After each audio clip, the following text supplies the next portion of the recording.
In today's video, I'm going to talk about Snowflake Cloud Data Warehouse, and I'll cover three main items in this first video. What is Snowflake and what can you do with Snowflake? How Snowflake architecture separates storage and compute and help you optimize your cost. You will learn the notion of Snowflake database and Snowflake virtual warehouse. Finally, I'll talk about Snowflake storage architecture. How Snowflake database tables are stored and accessed when you execute SQLs. And this item would be the most exciting part. So make sure you watch it to the end. Let's start. What is Snowflake? Snowflake is a data warehouse that runs entirely on cloud infrastructure, and it cannot be run on a private cloud or on a hosted infrastructure. It is primarily available on AWS and also available on Azure Cloud Platform.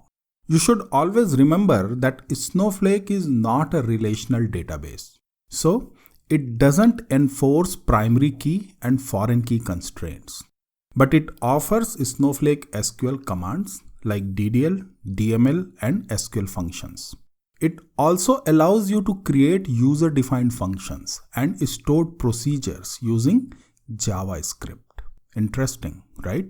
The Snowflake SQL is rich enough to meet most of the data warehousing requirements. It supports select statements, joins, subqueries, insert, update, delete, merge statements, views, materialized views, and ACID transactions.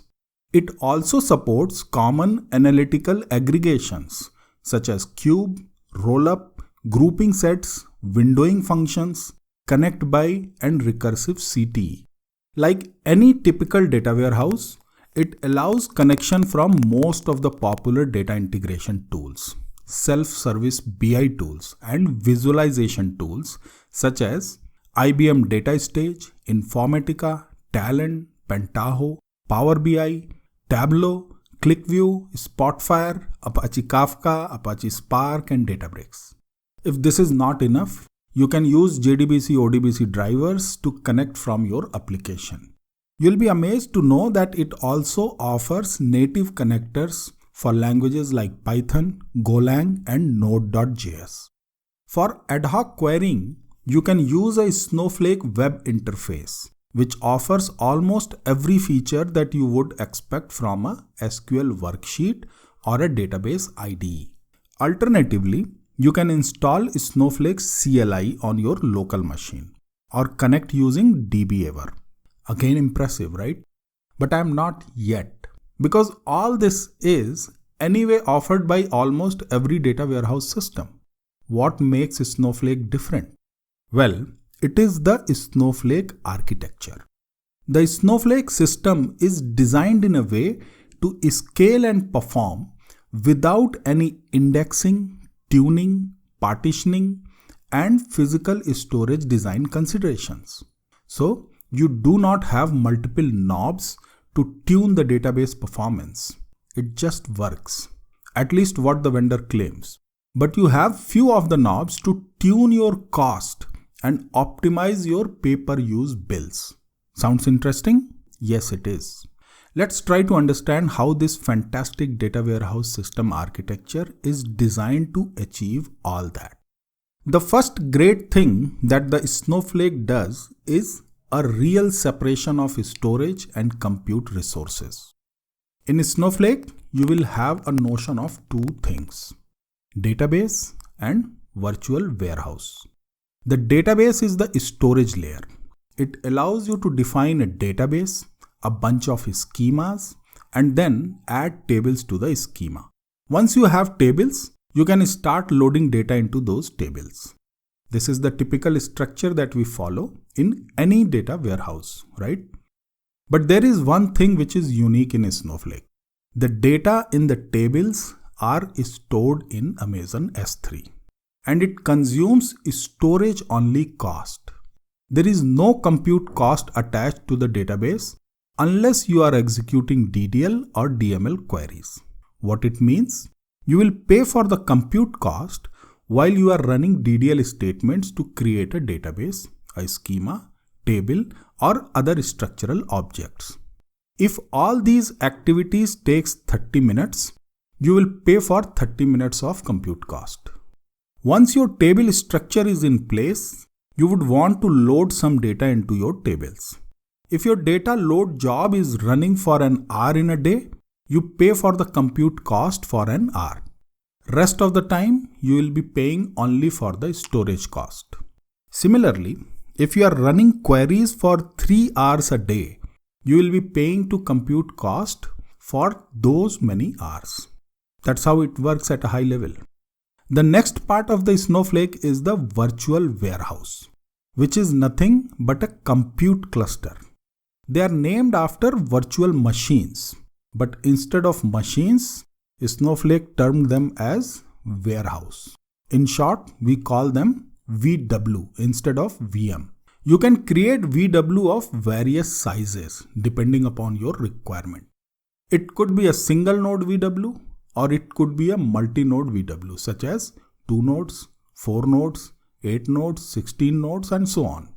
These nodes are nothing but Amazon EC2 instances, but they are internal to VW and you don't directly interact with them, right? Creating a VM does not have any cost associated with it. It is just a metadata creation and you can have more than one VW configurations. For example, you might want to create a single node VW for executing DDLs or performing some other low resource consuming activities. At the same time, you can also define a 4 node VW which you want to use only for the data loading activity.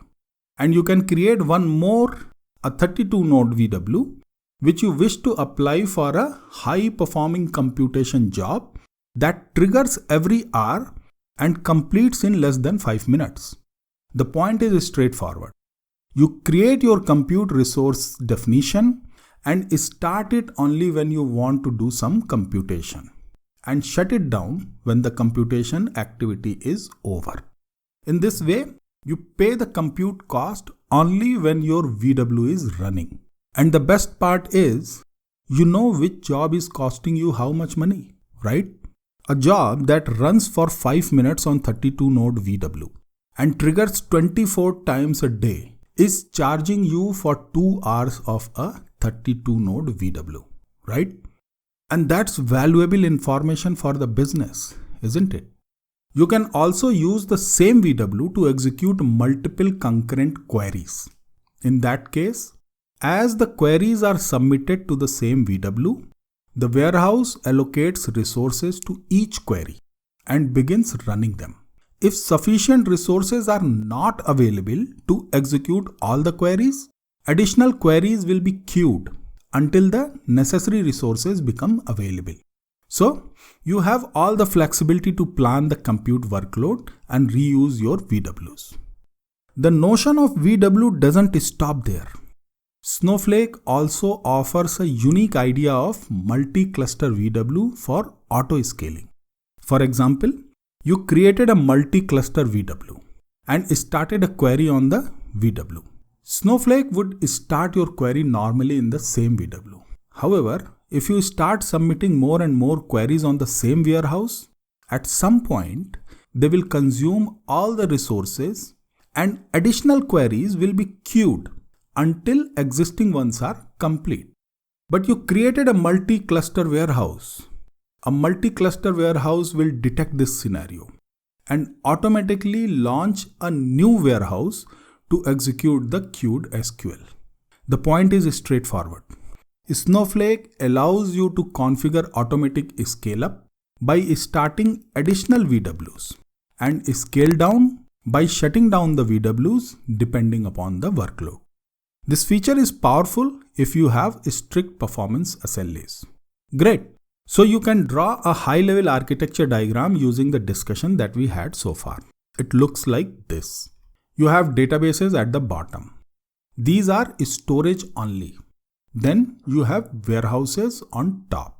These warehouses are compute only.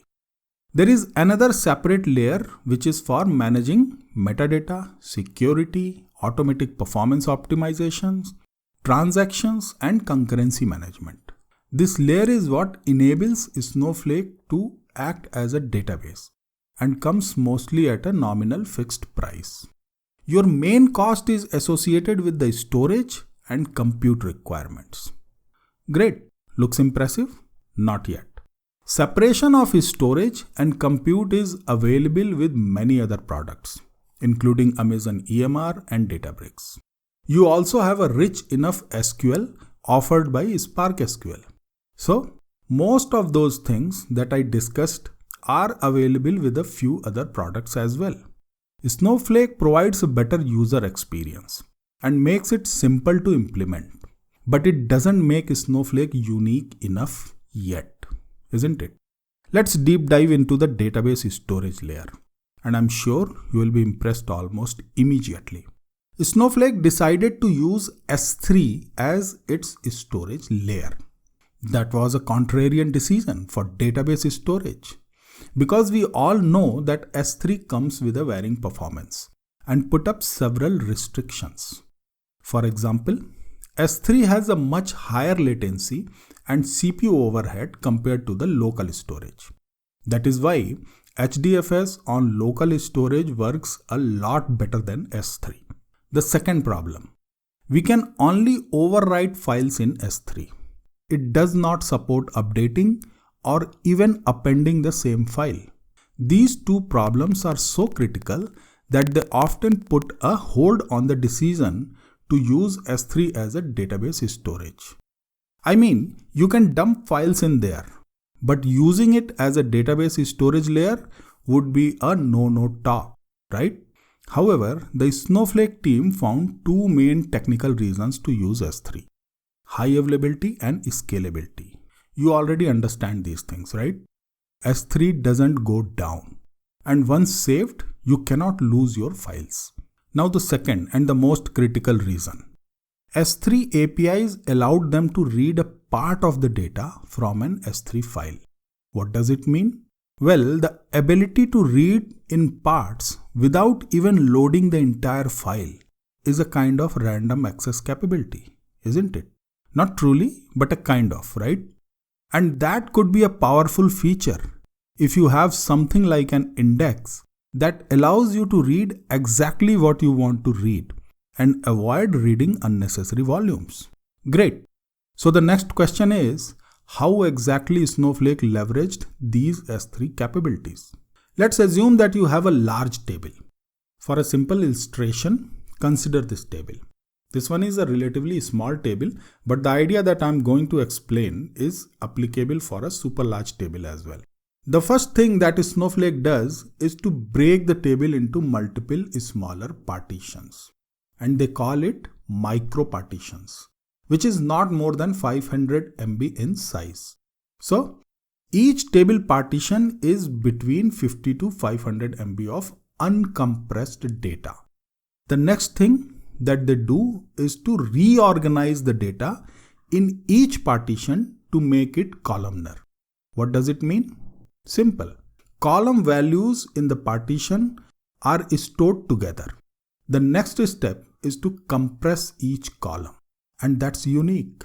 You are not compressing the entire partition. You are compressing only the column values individually.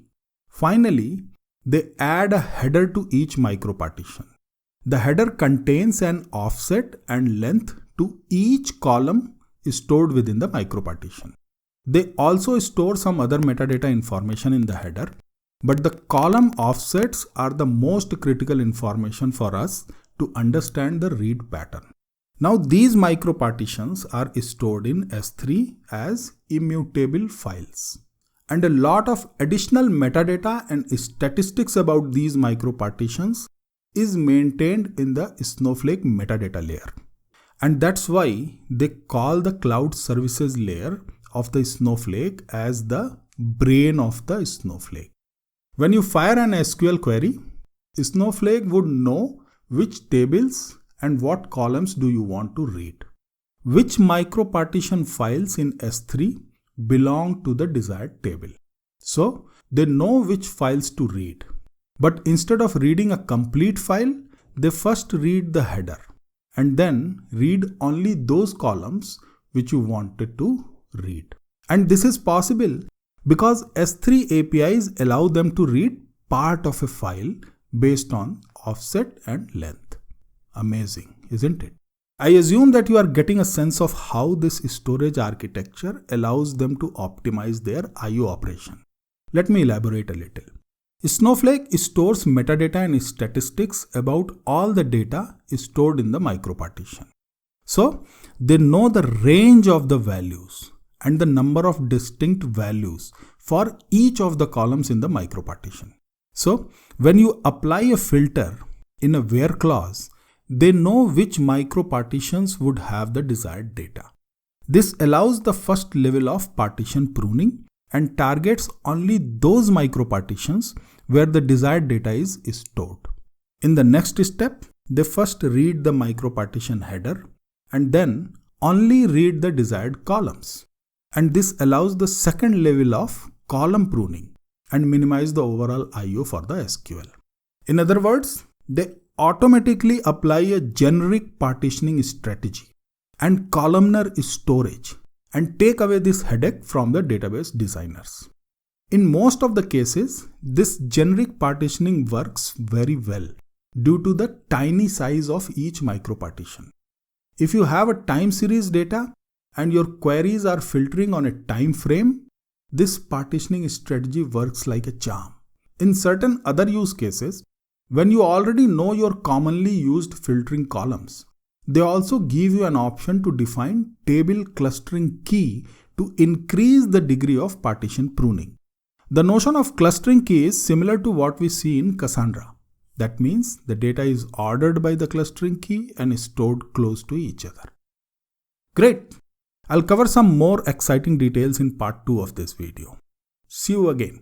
Keep learning and keep growing.